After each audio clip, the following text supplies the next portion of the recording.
These are the rules for Recipe Race. To start, you will need up to 4 players, and each player will be given 10 $5 bills. Each player will roll the dice on the dice app to determine the order for which you will play in. I got a 1. The highest number will go first. Each player will put their piece on go and scan the QR code.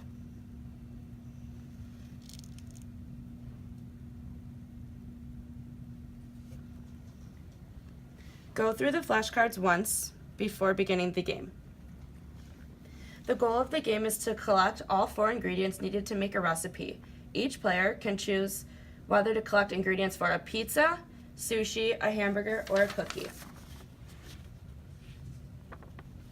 When the game begins, each player will roll the dice on the dice app and then move the designated amount of spaces.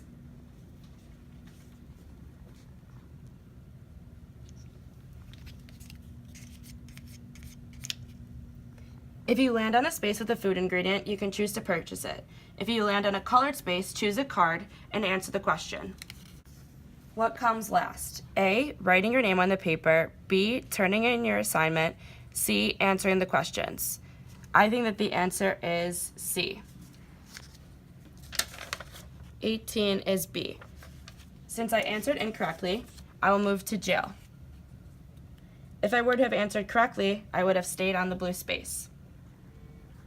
If you land on a QR code corner, use the iPad scanner and perform the activity.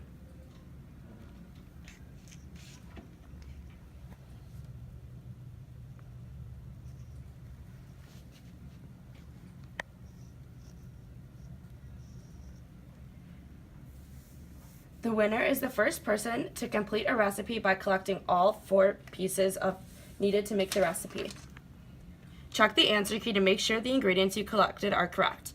If the ingredients they collected are incorrect, keep playing until their recipe is fixed or somebody else wins. This is how Recipe Race meets the computational thinking standards that we chose. So the standard that we chose was to develop a simple understanding of an algorithm. For example, sequence of events, to search sequence of events and use computer-free exercise. So the questions that we chose integrate computational thinking, and one of the types of questions we chose was discussion-based. So for the discussion-based question would be, think of a real-life example of pattern recognition, and then you would allow the students time to discuss it with each other. And then the next example that we have for ours is straight-up multiple choice, which is counting by twos, is an example of which part of computational thinking: abstraction, algorithm, decomposition, or pattern recognition. And then you would allow the student time to answer that question. Okay, so which piece do you want to be? Take the purple. Okay, and put it on go, and then go ahead and scan the QR code because you need to do a Quizlet first. All right.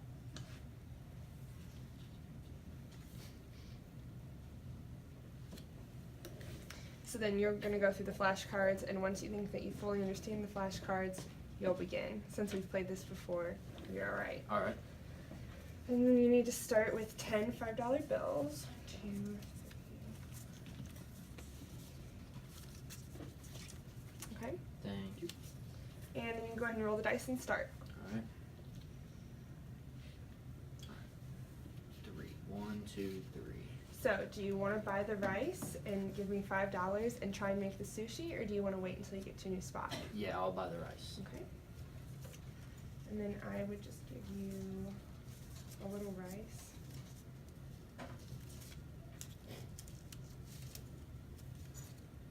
There you go. All right, thank you. And now go ahead and roll again. All right. If there were other people playing, then they would take their turn, but it would just be you, because it's just you. 5. 1, 2, 3, 4, 5. And you land on a colored space, so that means that you get to choose a question.